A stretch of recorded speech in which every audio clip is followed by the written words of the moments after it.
The year was 2347, and humanity had spread across 12 star systems.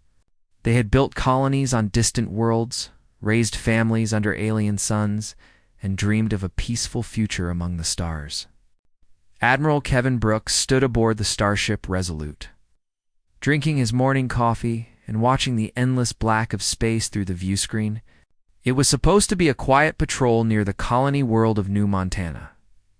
Then everything changed. The sensors screamed warnings. 17 massive ships materialized from hyperspace. They were unlike anything human engineers had ever designed. These vessels were organic-looking, covered in what appeared to be dark chitin, sharp edges and weapons that glowed with sickly green energy. Commander Lisa Grant, the tactical officer, reported the readings with a trembling voice.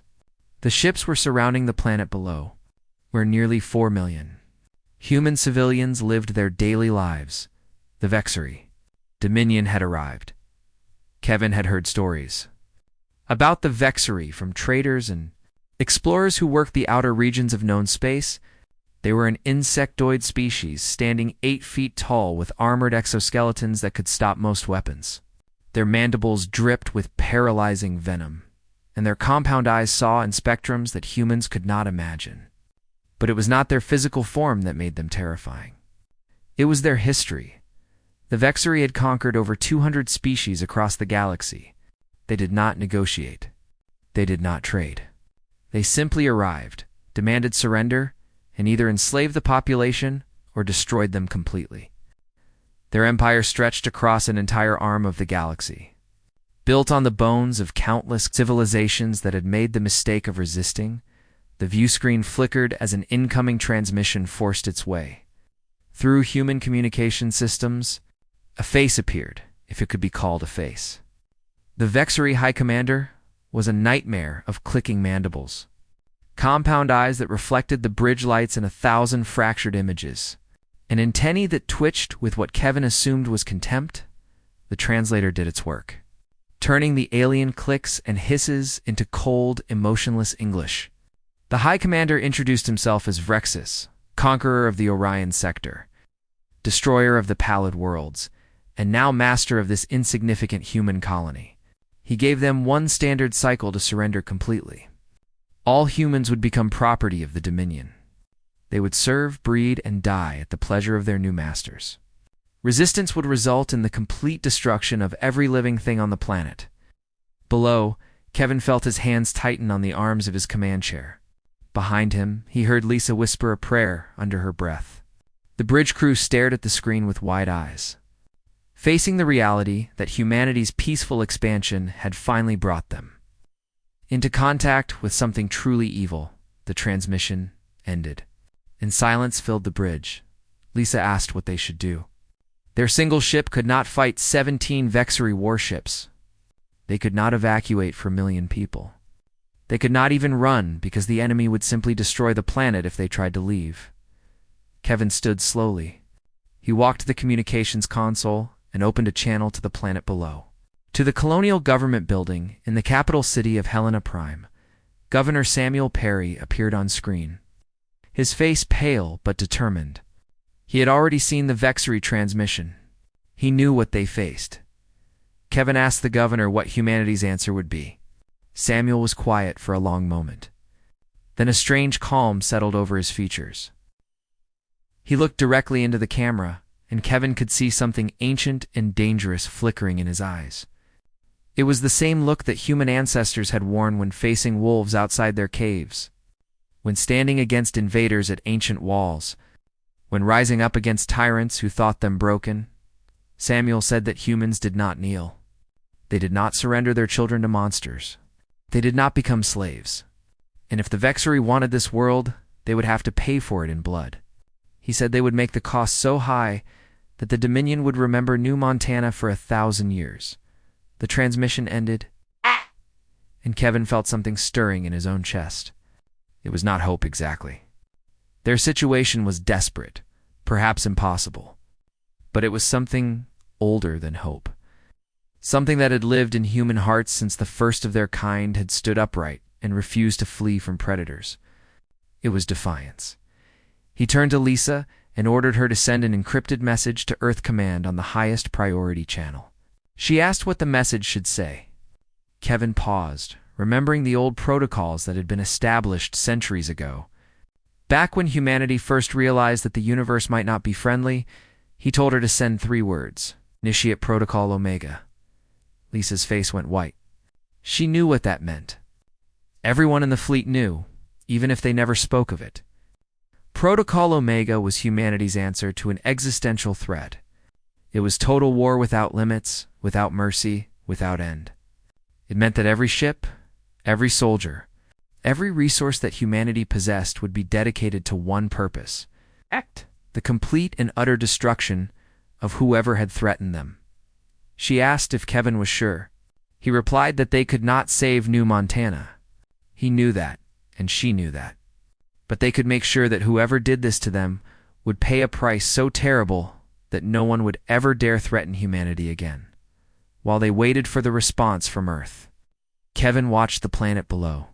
He thought about the families there, the children playing in parks, the parents working in factories and farms, the elderly enjoying retirement on a peaceful frontier world. They had done nothing wrong. They had simply wanted to build a life among the stars, and now monsters had come to take everything from them. The Vexery fleet began deploying landing craft. Thousands of them, dark shapes descending through the atmosphere like a plague of locusts. On the surface, Kevin knew the Colonial Defense Force was preparing. They were outnumbered, outgunned, and facing an enemy that had never been defeated. But they would fight anyway, because that was what humans did. His communication console beeped. A response from Earth's command had arrived faster than he had ever seen. The message was short and simple. Protocol Omega was authorized. All fleet assets were being redirected. And at the bottom of the message was a single sentence from the United Earth. President himself. The message read, "Make them remember us." Kevin allowed himself a grim smile. The Vexery thought they were conquering another helpless species. They thought humans would break and beg like all the others. They had no idea what they had awakened. He ordered his ship to pull back to a safe distance and observe. Their job now was to record everything, to document every atrocity, and to ensure that when the fleet arrived, they would know exactly what the Vexery had done. And then humanity would have its answer. The first shots of the war began echoing across New Montana as Vexery warriors met human defenders in the streets of Helena Prime. It was the beginning of something terrible, something that would reshape the galaxy forever. The Vexery had made their choice. Now they would learn what that choice would cost them. The sun rose over Helena Prime on the first day of the invasion, painting the sky in shades of orange and red. It looked like fire, and by nightfall, the city would match that color. Captain Daniel Hughes stood on the roof of the Colonial Administration Building, watching the Vexery landing craft descend through the clouds like dark rain. 20,000 enemy warriors were coming to take his world. And he had exactly 3,000 soldiers to stop them. The numbers did not matter. Nothing mattered except making the enemy bleed. Daniel had been a soldier for 25 years. He had fought pirates in the asteroid belts, put down rebellions on distant moons, and trained countless young men and women for combat they hoped would never come. Now that combat was here, and he felt strangely calm. There was no more uncertainty, no more waiting. There was only the fight. He spoke into his communicator, his voice reaching every defender in the city. He told them that the enemy was coming. He said they were bigger than humans, stronger than humans, and there were more of them than anyone could count. Then he asked them if they cared. The answer came back from thousands of throats, a single word that echoed through the streets. No, Daniel smiled. He told them that today they would teach the galaxy what it meant to threaten human children. Today they would show these insects that some prey bites back. He ordered them to make the enemy pay for every street, every building, every inch of ground. And if they were going to die, he told them to die standing and to take as many of the monsters with them as they could. The first Vexery warriors hit the ground at the edge of the city. They moved with terrible speed, their armored legs carrying them forward in leaping bounds. Their weapons fired bolts of green plasma that melted through concrete and steel.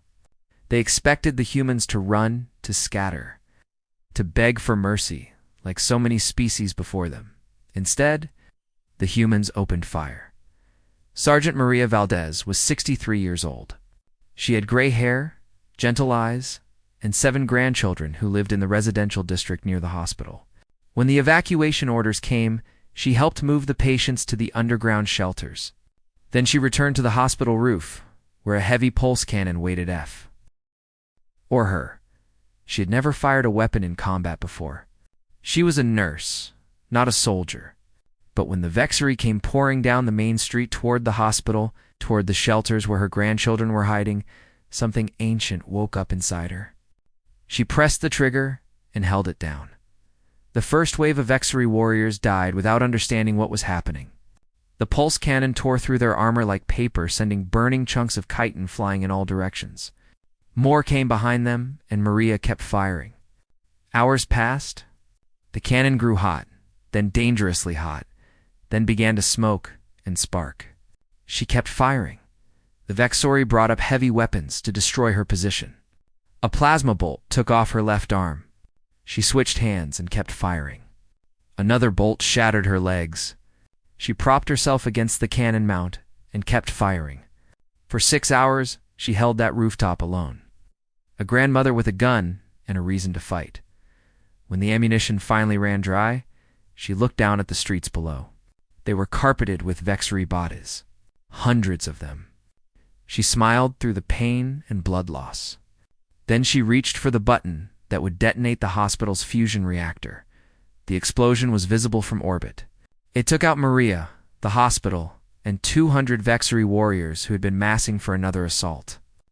In her final moment, the grandmother from New Montana became more dangerous than any weapon the enemy had ever faced. Across the city, similar stories were unfolding. Private Scott Palmer was 19 years old, fresh out of basic training. He had joined the Colonial Defense Force because it seemed like an easy way to pay for college.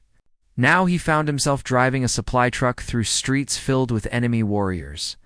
The Vexery had brought command walkers. Massive machines that towered over the buildings and coordinated their ground forces.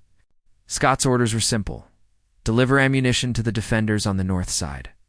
But as he drove, he saw one of the walkers turning its weapons toward a school building where evacuees were still loading onto transport vehicles. He did not think. He did not calculate. He simply turned his truck toward the walker and pressed the accelerator to the floor. The truck was loaded with explosive ammunition meant for the defenders. It would never reach them now. As the truck accelerated toward the walker's legs, Scott activated his helmet camera. He recorded a message for his mother back on Earth. He told her he loved her and asked her not to be sad. He said he had to do this, that there were kids in that building, and someone had to stop the walker. He told her he was not afraid. The truck hit the walker at full speed. The explosion that followed was powerful enough to knock down nearby buildings. The walker collapsed, crushing dozens of Vexery warriors beneath it. The school evacuation was completed 15 minutes later. All the children survived. High Commander Vrexis watched the battle reports from his flagship in orbit. Something was wrong. His warriors were winning, technically. They were taking the city block by block, just as they had done on 100 other worlds. But the numbers did not make sense. He had deployed 20,000 warriors. After 6 hours of fighting, nearly 5,000 were dead or critically wounded. The humans should have broken hours ago. Every other species broke when they saw the Vexery numbers, when they witnessed the power of Dominion weapons, when they realized that resistance was futile. But these humans did not break. They did not run. They did not beg. Instead, they fought harder. When their weapons ran empty, they used knives. When their knives broke, they used their hands. Vrexis had seen recordings of a human soldier biting through a warrior's leg joint after both of his arms had been severed. It was disturbing. It was irrational. It was terrifying. Dr. Catherine Ellis ran through the underground tunnels beneath the city, leading a group of 300 children toward the emergency evacuation point. She was the colony's chief medical officer, a woman who had dedicated her life to saving lives. Now she was covered in dust and blood. Carrying a plasma pistol she barely knew how to use. The tunnels were supposed to be secret, but somehow the Vexery had found them. Catherine heard the clicking of their communication signals behind her, growing closer. She looked at the children around her, some crying, some too frightened to make any sound at all. She looked ahead at the tunnel that led to safety. She made her choice, Catherine told her assistant, a young nurse named Timothy, to take the children and keep running. She explained that she would seal the tunnel behind them. Timothy said she could not stay, that they would kill her. She replied that she knew. She stood at the junction point as the children disappeared into the darkness ahead. She could hear the Vexery warriors coming closer, their armored feet clicking against the tunnel floor. She pressed the detonation button and felt the tunnel collapse around her. The children made it to the evacuation point. All 300 of them survived. They would grow up to tell stories about the doctor who gave her life so they could live. By the end of the third day, Helena Prime fell. The Vexery flag flew over the ruins of the administration building. But of the 20,000 warriors who had landed, only 6,000 remained capable of fighting. The streets were clogged with their dead. Rexus transmitted his report to the Dominion Council. For the first time in his centuries of service, he recommended caution. These humans were different. They were dangerous. They were willing to die in ways that no sane species would consider. The council dismissed his concerns. The humans were primitive and weak. They would be broken and enslaved like all the others. They could not have been more wrong. The message spread across human space like wildfire. Every colony, every station, every ship received the transmission from Admiral Kevin Brooks. Protocol Omega had been authorized. New Montana had been attacked. Human civilians were being slaughtered and enslaved by an alien empire that thought humanity was just another species to be conquered. They were about to learn how wrong they were. Fleet Admiral Nancy Coleman received the message aboard her flagship, the Unconquered. She was 70 years old, with white hair cut short and gray eyes that had seen more battles than most people could imagine. She had led fleets against pirates, defended colonies from natural disasters, and trained 3 generations of officers. But she had never faced anything like this. She called an emergency conference with every ship. Captain in the United Earth Fleet. 300 faces appeared on her screen. Men and women from every corner of human space. Some were scared. Some were angry. All were waiting for her to tell them what to do. Nancy did not waste time with pleasantries. She told them that the Vexery Dominion had attacked New Montana without warning. She said they had killed thousands of civilians. She reported that children had been taken from their parents and loaded onto slave ships. She shared that the Colonial Defense Force had fought to the last soldier, taking over 14,000 enemy warriors with them. She paused to let that number sink in. 14,000. 3,000 defenders had killed 14,000 of the most feared warriors in the galaxy. And now, it was time for the rest of humanity to finish what they had started. She ordered all ships to set course for the rendezvous point in the Arcturus system. She said they would combine their forces, and then they would take the war to the Vexery. She warned them that this would not be a quick campaign. It would not be easy. Many of them would not survive. But when they were finished, the Vexery Dominion would no longer exist. The captains acknowledged her orders. One by one, their ships jumped to hyperspace, leaving their patrol routes and defensive positions behind. It was the largest mobilization in human history, and it was happening faster than anyone had thought possible. On Earth, the Planetary Council gathered in the Great Assembly Hall. Representatives from every colony, every nation, and every faction of humanity filled the seats. They had come to make a decision that would shape the future of their species. President Gregory Lane stood at the podium. He was a quiet man, a former teacher who had entered politics almost by accident. He did not look like a war leader. He did not sound like one either. But when he spoke, something in his voice made everyone listen. He said that for 300 years, humanity had reached for the stars with open hands. They had sought peace and friendship. They had believed that intelligence meant wisdom, that technology meant civilization, that the universe would welcome them as equals. They had been wrong. He told them that the Vexery had shown them the truth. The universe was not fair. It was not kind. It was full of predators who saw kindness as weakness and peace as an invitation to attack. And now those predators had made the worst mistake of their existence. He continued that they had touched humanity's children. They had murdered humanity's families. They had enslaved humanity's brothers and sisters. And for that, there would be a reckoning.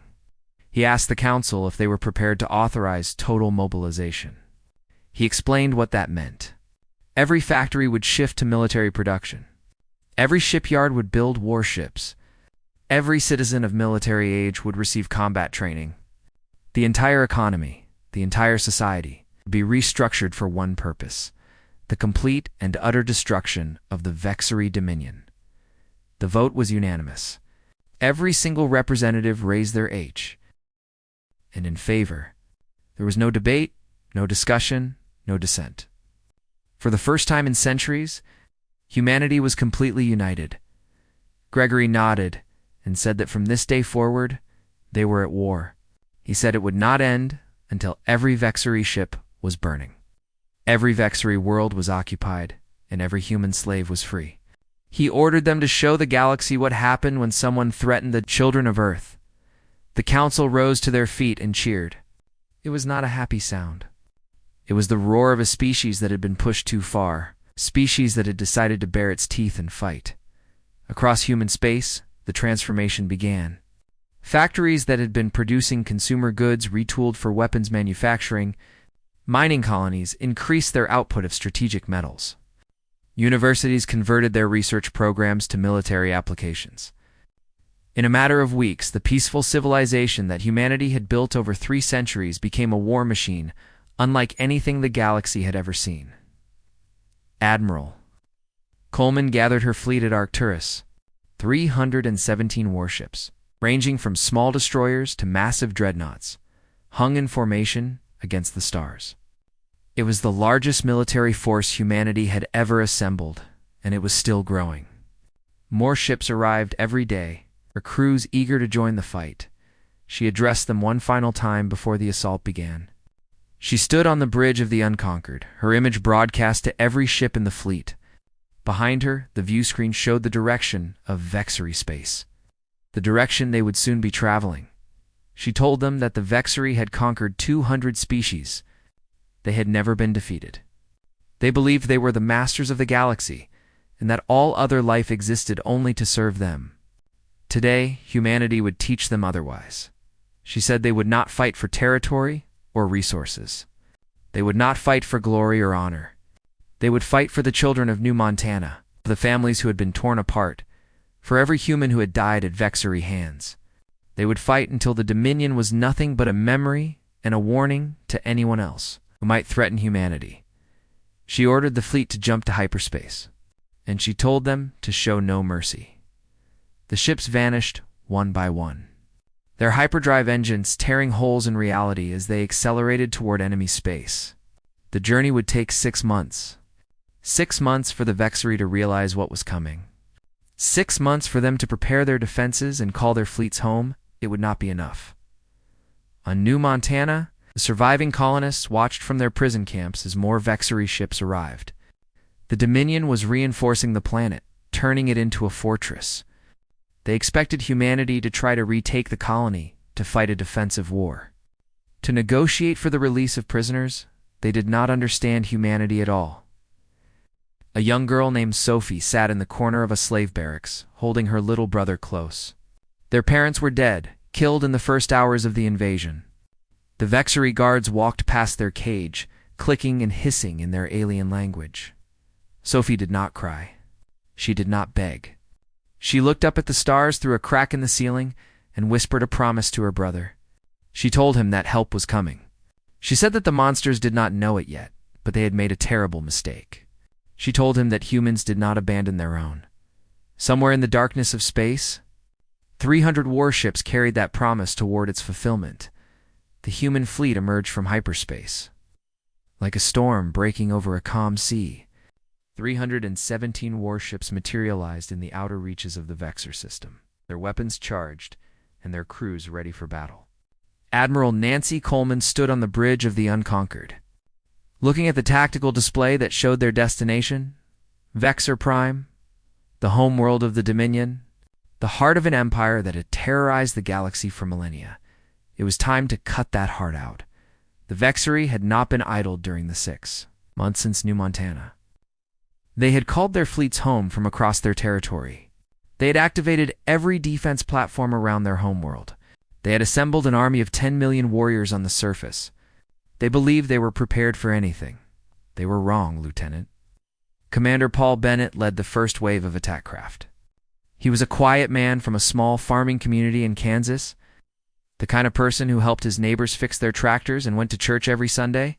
He had never imagined himself as a warrior, but he had watched the recordings from New Montana, seen the bodies of children in the streets, witnessed the Vexori loading survivors onto slave ships. Something had changed inside him. Something cold and hard had settled in his heart. He led his squadron toward the orbital defense platforms, weaving through fields of plasma, fire, and missile explosions. His wingman fell around him, their ships turning into fireballs against the black of space. He kept flying. The mission was all that mattered. His target was the largest defense platform, a massive structure that coordinated the planetary shields. If they could destroy it, the ground invasion could begin. The platform's weapons turned toward him, tracking his small craft with deadly precision. He had seconds to live. Then the destroyer Swift Justice appeared beside him. Captain May Helen Morris commanded the Swift Justice. She was 42 years old, with red hair and green eyes, and a temper that matched both. Her ship had taken critical damage in the initial exchange. Plasma fires burning through 3 decks, and her engine room venting atmosphere. Her crew was already in the escape pods, following her final order. Only she remained on the bridge. She opened a channel to Paul's fighter and told him to get clear. He asked what she was going to do. She replied that she was going to do her job. The Swift Justice accelerated toward the defense platform. Her engines pushed beyond their safety limits. The ship began to shake apart as it approached 3% of light speed. Helen activated the ship's speakers and began playing a song, an old piece of music from Earth called Amazing Grace. Voice joined the recording as she sang. Along the impact was visible from the surface of Vexor Prime. New sun appeared in the sky for a brief moment, then faded into a cloud of debris. The defense platform was gone. So was the Swift Justice. But the planetary shields flickered and failed. The invasion began. Transport ships descended through the atmosphere, carrying millions of human soldiers to the surface. They landed in the outskirts of the Vexori capital city, a massive hive structure that stretched for hundreds of kilometers. The ground war began before the dust of landing had settled. Sergeant Major Victor Cruz led his company into the tunnels beneath the city. He was a veteran of 30 years, his face marked with scars from a dozen campaigns. He had trained most of the soldiers fighting beside him. Now he was leading them into the worst battle of their lives. The Vexori fought with desperate fury. They knew what was at stake. If their homeworld fell, their empire would crumble. They threw themselves at the human lines in waves, their warriors charging without regard for their own survival. For every human soldier who fell, 3 Vexori died. But the numbers were still overwhelming. Victor's company pushed through a collapsed tunnel complex, searching for the entrance to the Dominion Council chambers. The intelligence report said that the Vexori leadership was hiding there, directing the defense from deep underground. If the humans could capture them, the war might end more quickly. They encountered resistance at every junction. Plasma bolts filled the air with burning light. Soldiers fell with screams and curses and last whispered messages for loved ones back home. Victor kept pushing forward, stepping over the bodies of friends he had known for decades. Private First Class Amy Nelson was the youngest soldier in the company. She was 20 years old, with blonde hair and blue eyes and a smile that could light up a room. She had joined the military because she wanted to see the stars. Now she was seeing something very different. The company reached a large chamber where Vexori reinforcements had gathered. There were hundreds of them, too many to fight through. Victor ordered a retreat to a more defensible position, but as they turned to fall back, a portion of the ceiling collapsed. The tunnel behind them was blocked. They were surrounded. The Vexori attacked from all directions. Victor's soldiers formed a circle, back to back, fighting with everything they had. Ammunition ran low, then ran out. They switched to knives and bayonets. When those broke, they used their fists. Amy found herself separated from the main group, backed into a corner by 7 Vexery warriors. Her rifle was empty. Her pistol was lost. All she had was a combat knife. She killed 3 of them before they overwhelmed her. She killed 2 more after she was on the ground, her blade finding the weak points in their armor. The last 2 she killed with her teeth and her fingernails. Fighting with a fury that seemed to terrify even the Vexery, when reinforcements finally broke through the collapsed tunnel, they found Amy's body in the corner of the chamber. She was still clutching her knife. Around her lay 7 dead Vexery warriors, each one larger and stronger than any human. She had refused to stop fighting until her heart stopped beating. The battle for Vexer Prime lasted 3 weeks. Human forces pushed deeper into the Hive City, fighting for every tunnel in every chamber. The casualties were horrific on both sides, but humanity had a thing the Vexery could not match: a willingness to pay any price for victory. On the final day, human soldiers breached the Dominion Council chambers. They found the surviving leaders of the Vexery Empire huddled together, surrounded by their last guards. High Commander Vrexus was among them, the same creature who had led the attack on New Montana. Admiral Coleman came down from orbit to witness the surrender. She walked through the chamber, looking at the Vexery leaders who had caused so much suffering. They stared back at her with their compound eyes, trying to understand this strange species that had destroyed their empire. Vrexus spoke first. He asked what the humans wanted. He offered territory, resources, slaves, anything that might satisfy them. His species had been conquering and negotiating for millennia. There was always a deal to be made. Nancy looked at him for a long moment. Then she told him that they wanted nothing. She explained that they had not come to conquer or to plunder. They had come to make sure that the Vexery would never threaten anyone ever again. Vrexus asked what that meant. Nancy smiled, but her eyes remained cold. She told him he would find out. The Dominion Council was taken prisoner. Their warriors were disarmed. Their fleet was destroyed. But the war was not over. There was still work to be done. On New Montana, the prison camps were liberated. Human soldiers opened the gates and told the survivors they were free. Sophie, the little girl who had promised her brother that help was coming, walked out into the sunlight and saw the human flag flying over the ruins of Helena Prime. She looked up at the sky, where human ships patrolled the orbit, and she finally allowed herself to cry. The nightmare was over. Humanity had kept its promise, but the message was not yet complete. The war against the Vexery Dominion lasted 3 years. By the end, the greatest empire the galaxy had ever known had ceased to exist. Their fleet was scrap metal, drifting in space.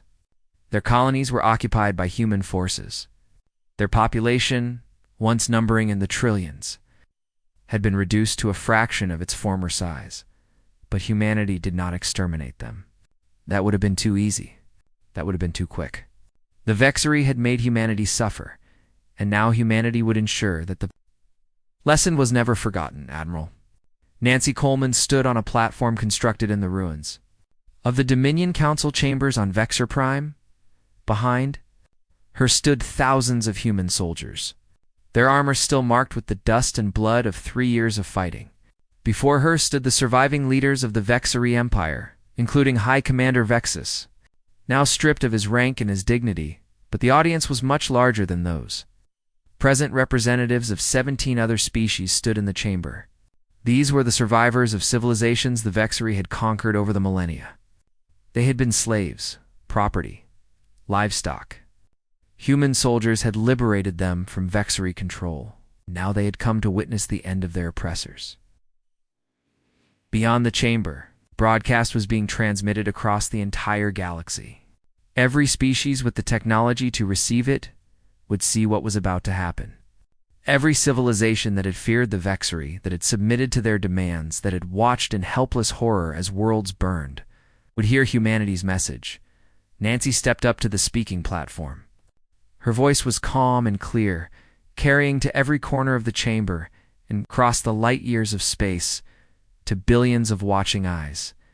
She told them that humanity had come to the stars seeking friends. She said they had reached out with open hands, hoping to find wisdom, culture, and companionship among the peoples of the galaxy. They had dreamed of a universe where different species could live together in peace, learning from each other and building something greater than any of them could create alone. She continued that the Vex story had shown them a different universe. They had shown humanity that there were predators among the stars, creatures who saw kindness as weakness and peace as an opportunity for conquest. They had attacked human children. They had murdered human families. They had enslaved human citizens, and they had believed that humanity would submit like all the others. She said they had been wrong. She looked directly at Vexus as she spoke the next words. She told him that the Vexery Dominion was finished. Their empire was ash. Their warriors were dead. Their leaders were prisoners who would spend the rest of their lives in cells, remembering their crimes. But this was not the end of humanity's message. She told the watching galaxy that from this day forward, every species among the stars would know what happened when someone threatened humanity. She said there would be no diplomacy, no negotiation, no mercy. There would only be fire and death and the cold. Silence of extinction. She finished with the warning. Do not touch humanity's children. Do not threaten humanity's homes. Do not enslave humanity's people. For their warning was clear, and that warning was simple. Perish. The chamber was silent. The representatives of the liberated species stared at humanity with something new in their eyes. It was not fear exactly, though. There was some of that. It was respect. It was awe. And for some, it was hope. The broadcast ended, but its effects would last forever. 20 years later, the galaxy had changed in ways no one could have predicted.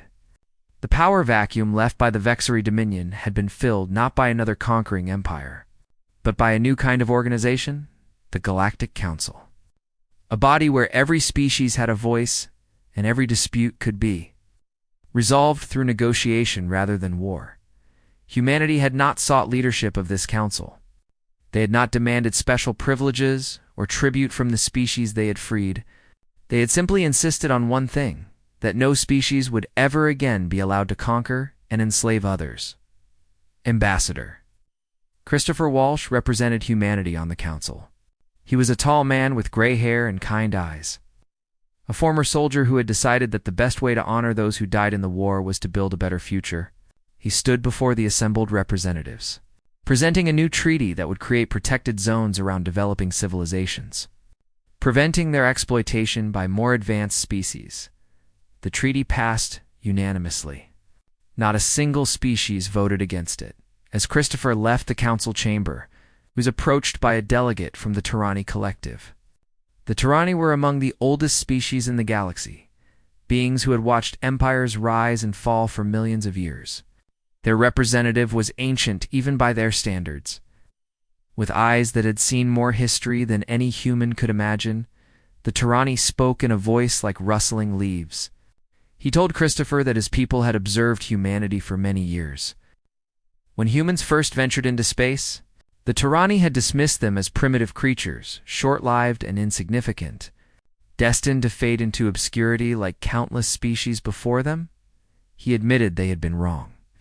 He said that humanity had done something no other species had managed in 10 million years of galactic history. They had made the predators afraid. Christopher nodded slowly. He said that his people had not wanted to be feared. They had wanted to be friends. But they had learned that sometimes the only way to protect the things they loved was to become the most dangerous thing in the room. He told the Tyranni that humanity hoped they would never have to fight another war like the one against the Vexery. They had lost too many good people. They had done things that would haunt them for generations. But if someone forced them to, if anyone ever again threatened their children or their homes or their future, they would not hesitate. The Tyranni asked a final question. He wanted to know if humanity would truly do it again, if they would truly destroy another species if necessary. Christopher looked out the viewport at the stars. millions of points of light representing worlds and peoples beyond counting. He thought about Sophie, the little girl from New Montana who had grown up to become one of humanity's most respected diplomats. He thought about the children of Earth, who would never know the horrors of war, because their ancestors had been willing to fight. He told the Tyranni that he hoped the galaxy never had to find out, and he suggested that everyone else should hope the same thing. He walked away, leaving the ancient being alone with his thoughts. The stars shone cold and bright through the viewport, indifferent to the affairs of the species that lived among them. But those species were no longer indifferent to humanity. They had learned what humans were capable of when pushed too far. They had seen an entire empire reduced to ruins by a species that valued its children above its own survival, and they would never forget in the end. Humanity's greatest weapon was not their ships or their soldiers or their technology. It was something far more powerful, their capacity for absolute uncompromising love. Love for their families, love for their children, love for their future, and the terrible, beautiful things that love could drive them to do. The galaxy had received humanity's warning, and it had understood the stars belonged to everyone now. But anyone who threatened humanity's place among them would learn the truth of those ancient words: perish.